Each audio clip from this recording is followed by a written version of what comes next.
नमस्कार दोस्तों, आप सभी का लक्ष्य स्टडी के यूट्यूब चैनल पर हार्दिक स्वागत, हार्दिक अभिनंदन।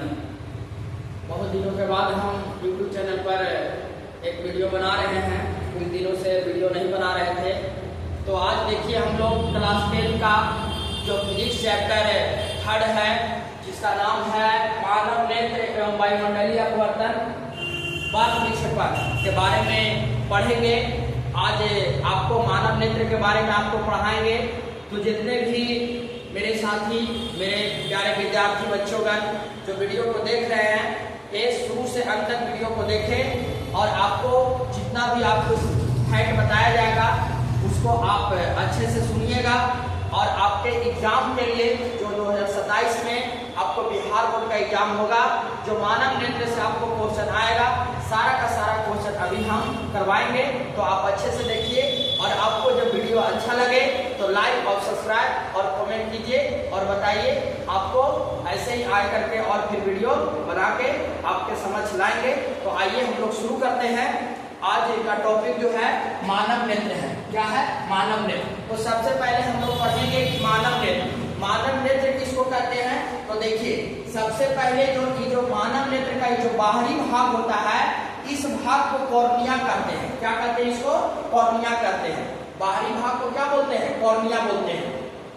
फिर इस कॉर्निया के ऊपर, इस कॉर्निया के बीच में पुतली होता है। इस कॉर्निया के बीच में क्या होता है? पुतली होता है। और इस कॉर्निया के बीच में पुतली होता है। और ये जो कॉर्निया है और ये जो पुतली है, इसके बीच में एक द्रव भरा रहता है जिसको जलीय द्रव कहते हैं। क्या कहते हैं? जलीय द्रव कहते हैं। क्या कहते हैं? इसको जलीय द्रव कहते हैं। और इसी पुतली के ऊपर यहाँ पर जो होता है, इसको बोलते हैं आइरिस या परितालिका। इसको क्या बोलते हैं? आइरिस या परितालिका कहते हैं। इसको आइरिस या परितालिका कहते हैं। फिर इसके बाद इसमें जो एक लेंस लगा हुआ रहता है, जिसको नेत्र लेंस बोलते हैं। क्या बोलते हैं? नेत्र लेंस बोलते हैं। क्या बोलते हैं? उसको नेत्र लेंस बोलते हैं। फिर इसके बाद में ये जो कॉर्निया का जो लेंस का जो आंतरिक भाग होता है, ये वाला जो भाग होता है, इसको बोलते हैं रेटिना। इसको क्या बोलते हैं? रेटिना। क्या बोलते हैं? इसको रेटिना बोलते हैं। रेटिना या इसको दृष्टि पटल भी कहते हैं। रेटिना या क्या कहते हैं? दृष्टि पटल कहते हैं। अब इसके बाद यहाँ समझिएगा कि जो रेटिना की जो बाहरी भाग होता है, ये जो रेटिना की यांत्रिक भाग है और रेटिना की जो बाहरी भाग है, ये वाला भाग, इसको बोलते हैं श्वेत पटल। क्या बोलते हैं? श्वेत पटल बोलते हैं। और रेटिना पर दो बिंदु होता है, एक पीत बिंदु होता है और एक आद्य बिंदु होता है। पीत बिंदु होता है, क्या होता है? आद्य बिंदु होता है। फिर इसके बाद यहाँ पर ही जो आंख में जो लेंस लगा हुआ रहता है, वो एक होता है उत्तल लेंस होता है। कौन सा लेंस होता है?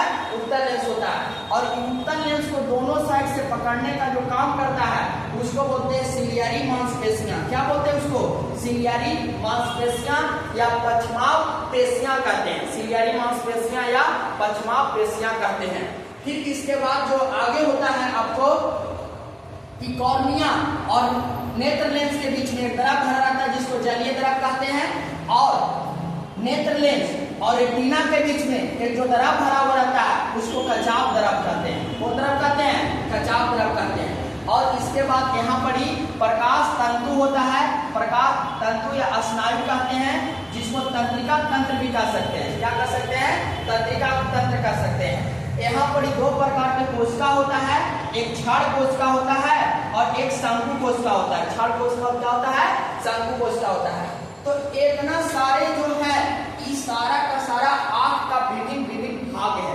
तो आपको हम बताएं, आंख का जो विभिन्न भाग है, उसको कहाँ कौन चीज होता है, उसके बारे में बताएं आपको। अब आगे हम लोग पढ़ेंगे इसमें कि हर एक भाग का क्या क्या काम है। आखिर इतना सारा जो भाग है, पुतली है, कॉर्निया है, जलीय द्रव है, सिलियरी मांसपेशियां है, आइरिस है जिसको परितालिका कहते हैं, फिर रेटिना है, श्वेत पटल है, पीत बिंदु है, आद्य बिंदु है, तंत्रिका तंत्र है, जहाँ पर कोशिका है। इसका हर एक का अलग अलग कामों है। अब इसके सारे चीजों के बारे में जानेंगे। तो सबसे पहले हम शुरू करते हैं कॉर्निया से। कहाँ से शुरू करते हैं? कॉर्निया से। तो कॉर्निया से आपका प्रश्न पूछता है एग्जाम में, बोर्ड एग्जाम में आता है मेरे प्यारे साथियों, मेरे बच्चे। देखिए, तो पूछता है कॉर्निया। तो कॉर्निया से पूछता है कि आंख के बाहरी भाग को क्या बोलते हैं? तो आंख के बाहरी भाग को कॉर्निया कहते हैं। आंख के बाहरी भाग को क्या बोलते हैं? कॉर्निया कहते हैं। और इसका जो दूसरा नाम है इसको बोलते हैं स्वच्छ मंडल। क्या बोलते हैं इसको? स्वच्छ मंडल बोलते हैं। कॉर्निया ना बोलकर आपको स्वच्छ मंडल भी बोल सकते हैं इसको। तो ये हो गया आपका स्वच्छ मंडल हो गया।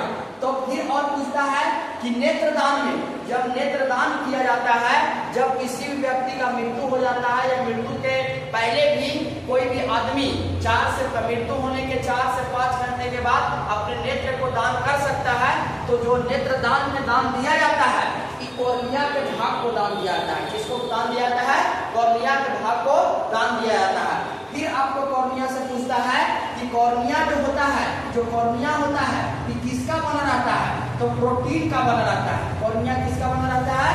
प्रोटीन का बना रहता है। कॉर्निया किसका बना रहता है? प्रोटीन का बना रहता है। तो आपको यहाँ से 3 फैक्ट बताए हैं, आप याद रखिए। पहला फैक्ट बताएं कि नेत्र के बाहरी भाग को कॉर्निया बोलते हैं।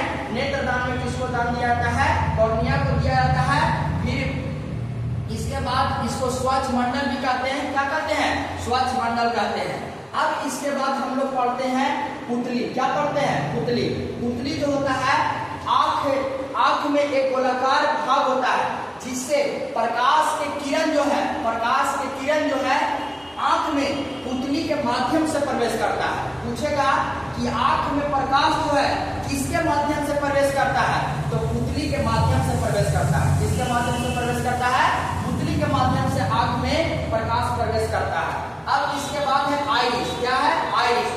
जो आइरिस का काम है, जो आंख में अलग अलग तरह के रंग जो होता है, किसी का रंग भूरा होता है, किसी का रंग नीला होता है, किसी का रंग अनेक प्रकार का होता है, तो जो अलग अलग रंग होता है आंख में, ये आइरिस और परितालिका के कारण, आइरिस और परितालिका के कारण, आइरिस और परितालिका के कारण। तो पूछेगा आपको से प्रश्न में कि आंख का जो विभिन्न रंग होता है किसके कारण होता है? तो आइरिस या परितालिका के कारण, आइरिस या परितालिका के कारण। और इसके बाद यहाँ से प्रश्न आता है कि आइरिस और परितालिका जो है फोकस दूरी के नियंत्रित करता है। फोकस दूरी को क्या करता है? नियंत्रित करने का कार्य करता है और फोकस दूरी को समायोजित करने का कार्य करता है। तो पूछेगा कि आंख में प्रकाश की मात्रा को नियंत्रित करने का काम कौन करता है? आइरिस करता है। और ये पुतली को नियंत्रित करने का कार्य कौन करता है? आइरिस करता है। और आइरिस को नियंत्रित करने का कार्य कौन करता है? तो पुतली करता है। हमारा बात समझ में आप लोग? चलिए और आगे हम लोग देखते हैं। तो आपको आइरिस और परितालिका पढ़ा दिए। जलीय द्रव क्या होता है?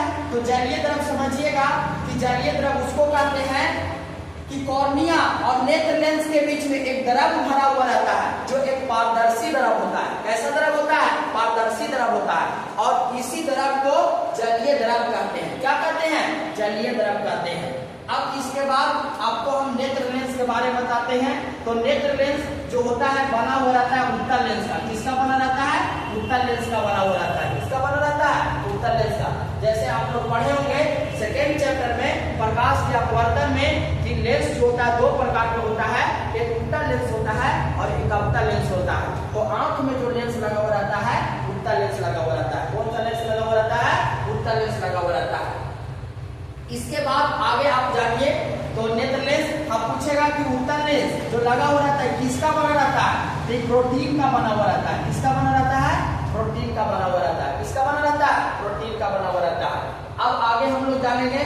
परितालिका हो गया, आइरिस हो गया, पुतली बता दिए, कॉर्निया बता दिए, जलीय द्रव बता दिए। सिलियरी मांसपेशियां समझिए। जो सिलियरी में मांसपेशियां होता है कि फोकस दूरी जो होता है, कभी कभी आप देखे होंगे कि प्रकाश से, पूरे प्रकाश अगर तेज प्रकाश से आप कभी अंधेरे में जाते होंगे तो थोड़ा सा देखने में आपको आप जो है थोड़ा सा टाइम लेता है, अच्छा से धुंधला दिखाई पड़ता है। या कभी कभी आप देखे होंगे कि अंधेरा में से जब आप प्रकाश में जाते हैं तो आंख जो है धुंधला दिखाई पड़ने लगता है। तो यही सिलियरी मांसपेशियां की वजह से, क्योंकि सिलियरी मांसपेशियां जो है नेत्र लेंस को पकड़ के रखता है। एडजस्ट होने में, आपको एडजस्ट होने में 2 से 5 से 10 सेकंड का टाइम लगता है, फिर उसके बाद आपको क्लियर नजर आता है। तो ये फोकस दूरी को, ये दोनों को संयोजित, मतलब लेंस के क्षमता को संयोजित करने का काम जो करता है सिलियरी मांसपेशियां करता है। अब यहाँ हो गया। अब आइए रेटिना पर। तो बाबू जैसे ही आंख में प्रकाश जब प्रवेश, मतलब रेटिना कॉर्निया से होते हुए जब आंख में प्रवेश करता है प्रकाश, तो नेत्रलेंस यहाँ पर अपवर्तन की क्रिया होता है। अपवर्तन की क्रिया होने के उपरांत फिर बाबू कचाव द्रव में आता है। तो कचाव द्रव पहले समझ लीजिए।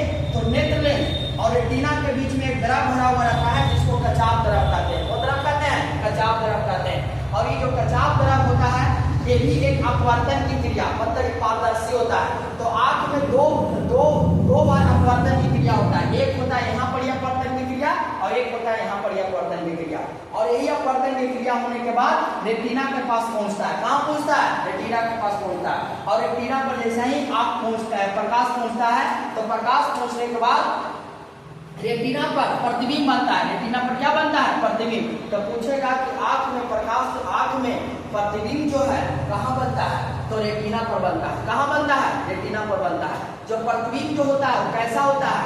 वास्तविक और उल्टा होता है। वास्तविक और कैसा होता है? उल्टा होता है। वास्तविक और उल्टा होता है। लेकिन हमें प्रतिबिंब जो है सीधा दिखाई पड़ता है। कैसा दिखाई पड़ता है?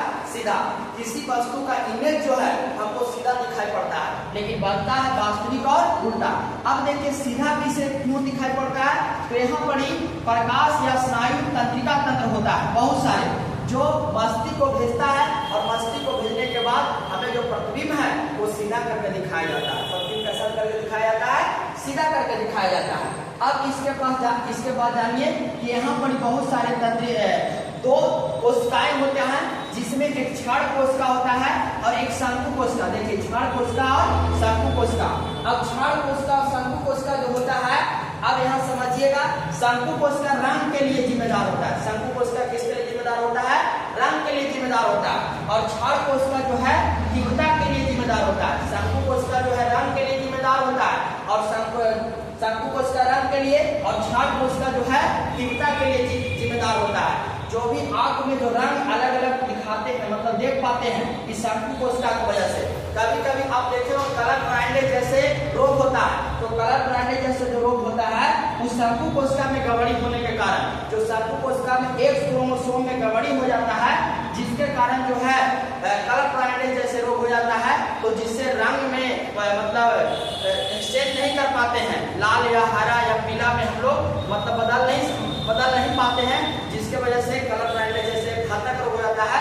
और ये जो है एक आनुवांशिक रोग होता है जेनेटिक्स रोग होता है इसीलिए क्योंकि एक क्रोमोसोम में गड़बड़ी होने के कारण होता है। तो ये समझ आपका जो था आपका भाग था। एक बात देखो यहाँ पीत बिंदु है और एक अंध बिंदु है। तो पीत बिंदु और अंध बिंदु क्या होता है? जो पीत बिंदु होता है वो रेटिना पर होता है और अंध बिंदु भी रेटिना पर होता है। तो पीत बिंदु जो होता है इस पे प्रकाश जो है स्पष्ट नजर आता है। पीत बिंदु पर प्रकाश जो है स्पष्ट नजर आता है और अंध बिंदु पर प्रकाश जो है स्पष्ट नजर नहीं आता है।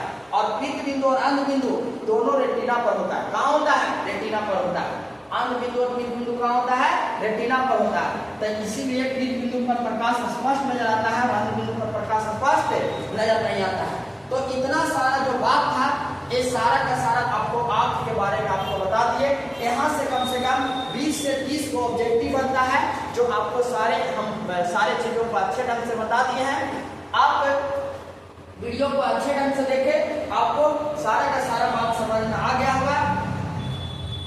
सारा का सारा बात आपको समझ में आ गया होगा। अब आगे जो है आपको हम मानव नेत्र के बाद अब इसमें बहुत सारा चीजों के बारे में बताएंगे कि नेत्र में कौन कौन से दोष होता है। जैसे आपको पता है कि हमारे आंख में 3 प्रकार के दोष होता है। एक निकट दृष्टि दोष होता है, जरा दृष्टि दोष होता है, फिर दूर दृष्टि दोष होता है और होता है एक अभितुरता होता है, फिर उसके बाद अभितुरता होता है। तो ये सब नेक्स्ट वीडियो में पढ़ेंगे। आप लोगों को कैसा वीडियो लगा कमेंट करके जरूर बताएं। अच्छा वीडियो को लगा होगा तो लाइक और शेयर करें। जय हिंद जय भारत। फिर से